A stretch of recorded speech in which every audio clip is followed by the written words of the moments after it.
Mr. Gopalakrishnan, the President-elect of the CII, Mr. Ajay Sriram, and distinguished ladies and gentlemen at the CII, let me express my gratitude to the CII once again for having invited me at what normally is your closing session. Being in the opposition, we are normally invited only in the closing session. And you rightly mentioned that this is third time in a row that you've invited me and I've been here to share my views with you.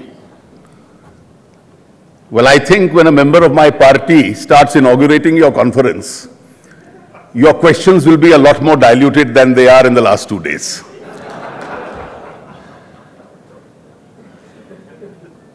Last year, when this conference was being held probably at a different venue close by, there was a mood of worry. We were uncomfortable, all the participants, the speakers, the gentlemen on the dais, but we didn't know how badly things were going wrong. And concerns were being expressed.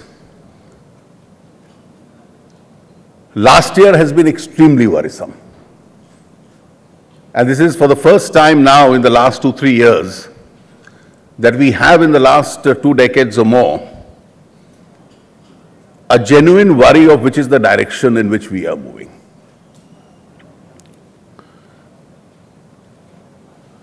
I was in Kolkata yesterday and I did get an opportunity to see a large part of what the Honorable Prime Minister had to say yesterday morning. And I must confess that being in opposition, we've had chances of disagreeing with him. I have never really doubted his wisdom. It was relieving to note that he knew what the problem was. He tried to address some of the possible solutions. And where his ability is somewhat a suspect is his ability to implement what he has been saying all these years and what he did emphasize yesterday. Therefore, if you start getting into the issue of what really the problem is, and some of your comments which I have seen in the media, the problem of implementation, let me go to the last part of your 3-subject theme, the imperatives of growth, security, and governance. I think it's governance and the quality of governance which will decide how fast India moves and in what direction India moves. The first aspect of governance itself is leadership. Now, leadership is the art of taking decisions. Leadership is not merely a position where you are elected to office. History is not going to judge you by how many years you spent in that office. History is going to make a very harsh judgment of what you did when you were in that office. And therefore, even if your stay is somewhat brief, but you are able to leave your footprints behind, history is going to be far kinder to you. The manner in which leaderships are to be created, leaderships are to be elected, decisions are not to be postponed, the firmness and the fairness with which decisions are to be taken, an understanding of where the core issues are, this will all be determined on the strength of that leadership. It's also important that leadership has a clarity with regard to policy formulation. Now, if you are to say that we need to go back to the 9% growth rate, what's the roadmap to the 9% growth rate? which are the sectors where the stories have gone all wrong and which need to really invite some action and intervention of the state. The leader must always have the last word. I have repeatedly said that I do believe that the present governance model is somewhat faulty.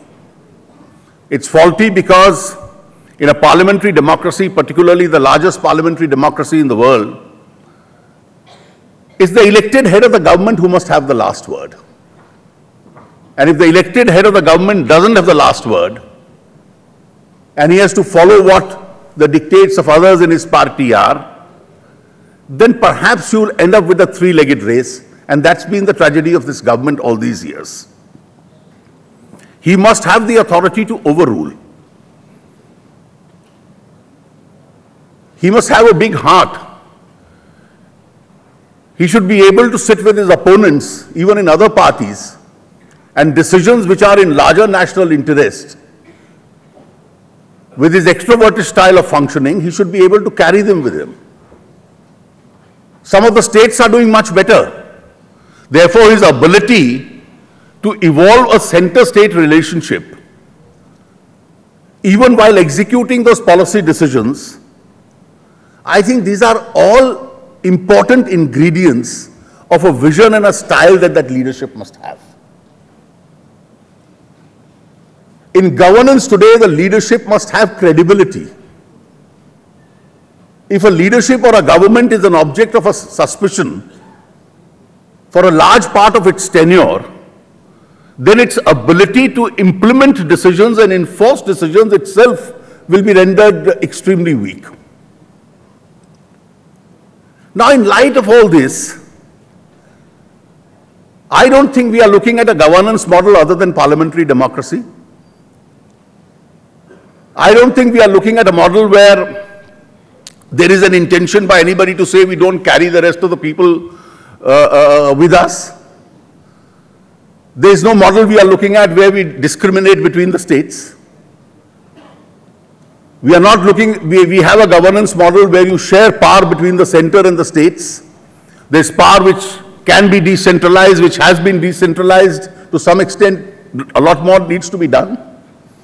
But ultimately, it is this political model which has served India well, parliamentary democracy, which has to really function. We may have serious concerns about the quality of leadership and the quality of politics that democracy in India throws up. And that's an endeavor which democracies always make to improve that quality. In light of all this, let's seriously analyze where did we go wrong. There were sectors after sectors where we had success stories to write about. I did comment in one of the newspapers yesterday about one of those sectors. Now look at some of our best success stories. I remember when we were in government, one of the most difficult areas was the power sector.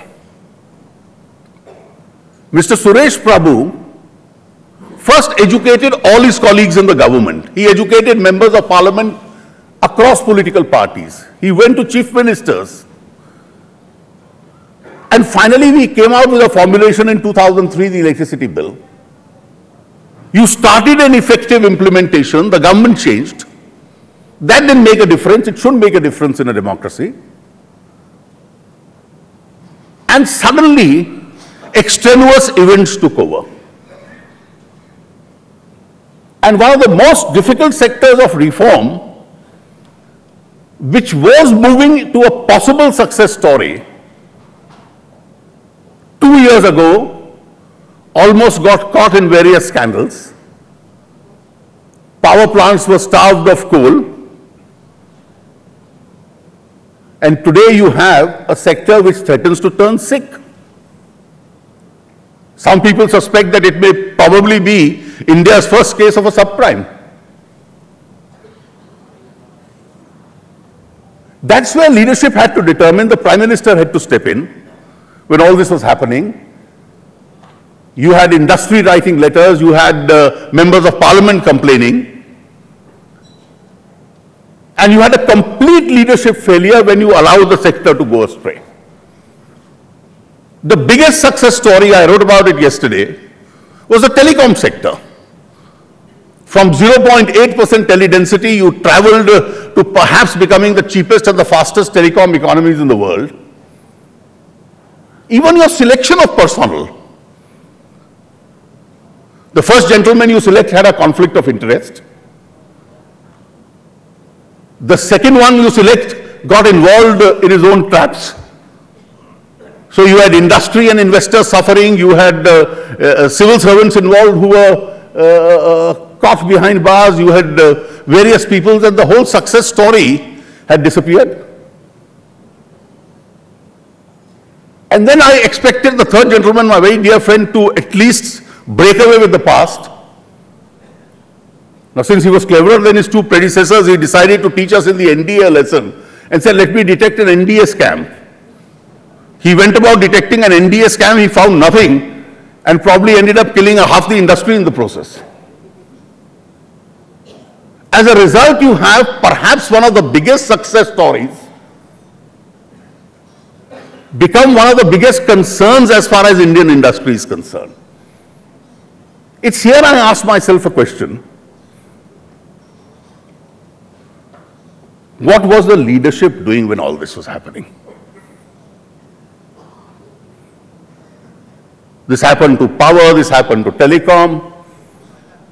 I can almost see this happening to the highways and the rural roads, an important ingredient of infrastructure. You take a drive, I recently drove to Himachal and I found some of the best possible highways lying deserted, half complete. The developers have abandoned, there are conflict resolution mechanisms don't exist. The allocations for rural roads have gone down.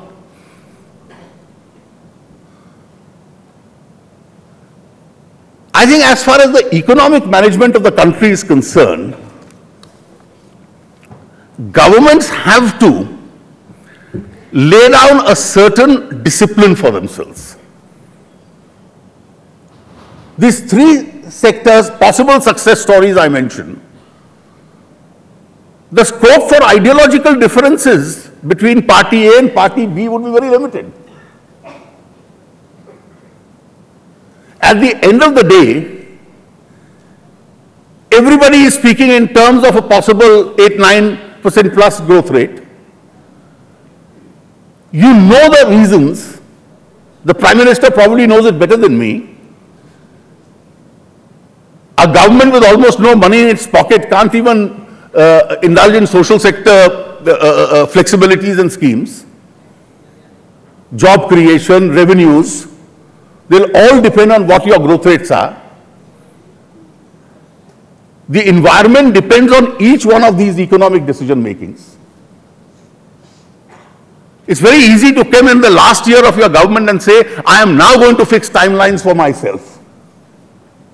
But somebody must seriously answer a question, why projects worth 700,000 crores are lying blocked? Either because ministers can't see eye to eye with each other. If it can take you months to decide whether an NIB is to be constituted or not. And then you say, now of course we have a cabinet committee which will be constituted. I'm still keeping my fingers crossed. I only hope it does bring some results.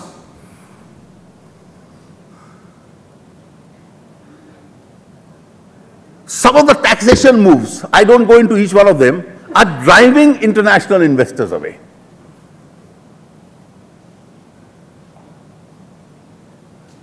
Manufacturing sector reforms. Some are extremely difficult in a large democracy like India. I always regard reforms as an art of the possible. Some are a little more challenging. It may not be so easy. But there are areas which are achievable. If we don't move an inch in each of these areas, the impact on the economy is going to be seriously adverse. And the reason why this has happened is not that the government or the finance minister didn't know what the problem was and what the possible solution is.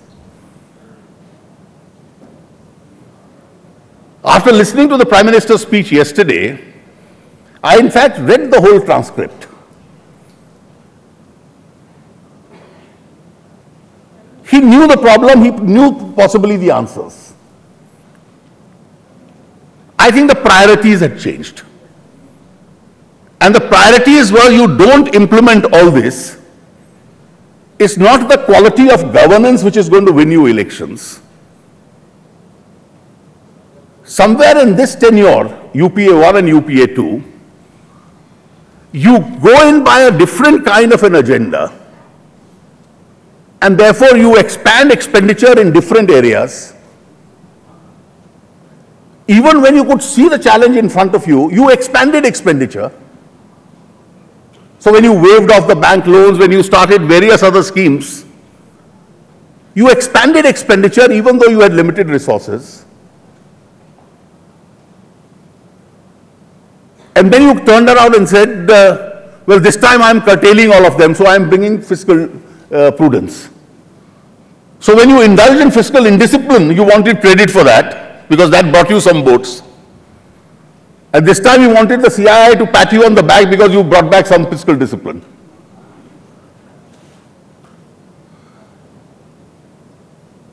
And I think this whole formulation of governance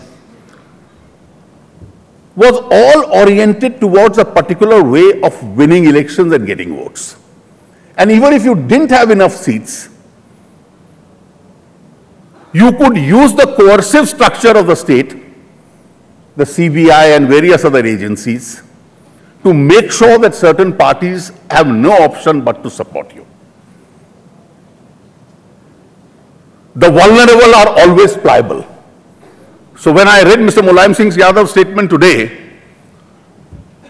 that in the face of the CBI we have no option but to support, it's clear that the vulnerable are pliable.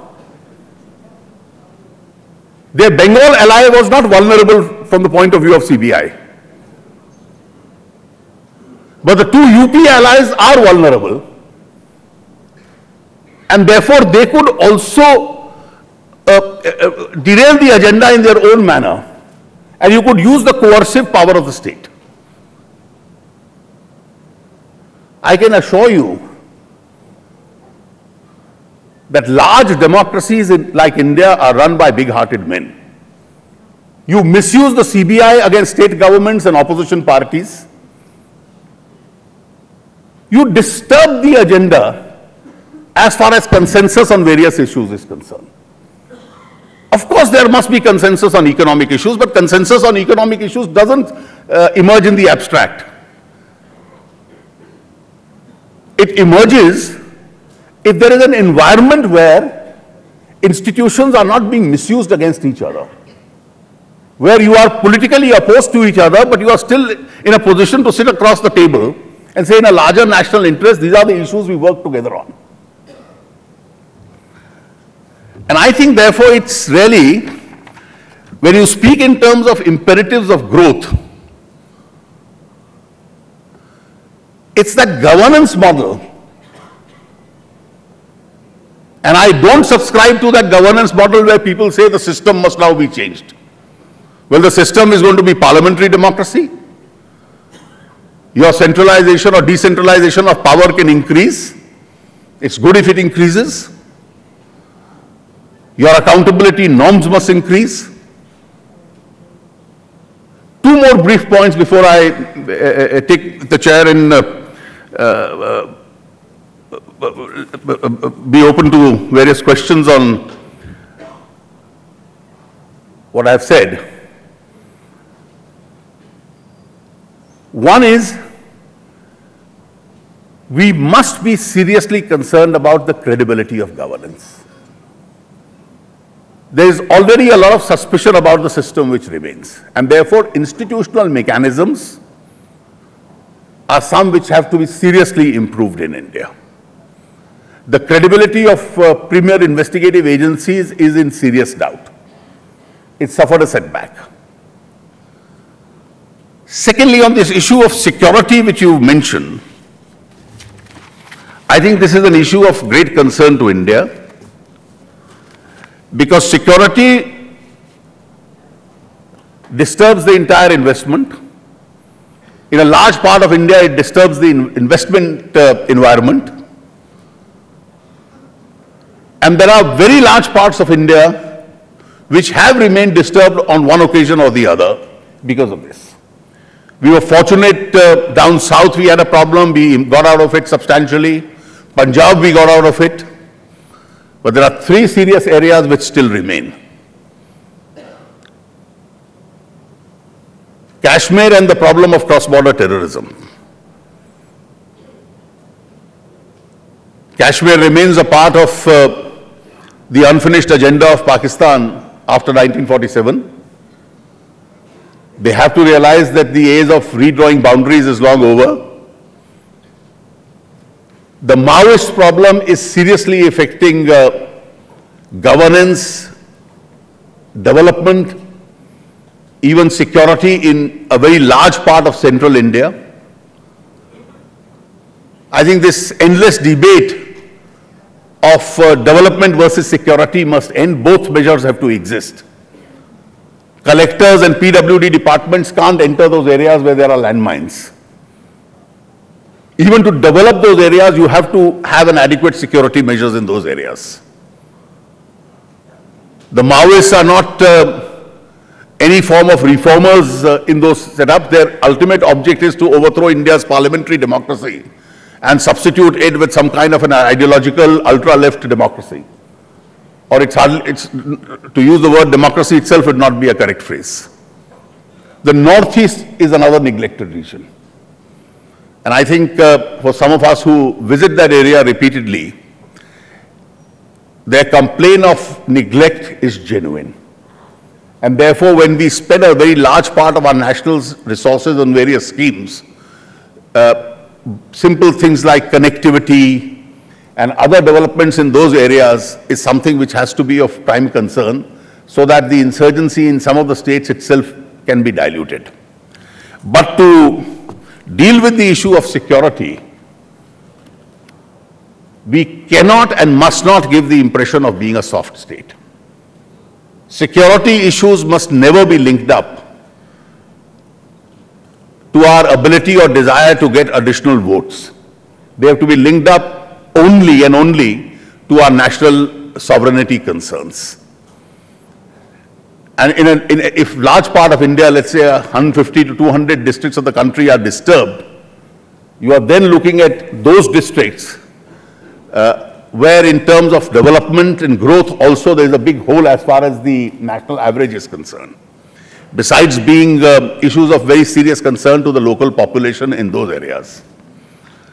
As a member of the Indian opposition, I hope for my party this is the last time we are here in the valedictory session. All I have to say is, your concerns as an industry are not very different from our concerns, both as political activists and citizens. There are a large number of areas in which center and states must work together, parties in opposition and government must work together. The great thing about Indian democracy is that every party is in power, either at the center or in the states. And therefore, being in power adds an element of responsibility. The creation of environment for that consensus and consultation has to come from the government, for which the government has to be big-hearted, the government has to stop abusing institutions, the government must reach out, and therefore, if that were to happen, I think the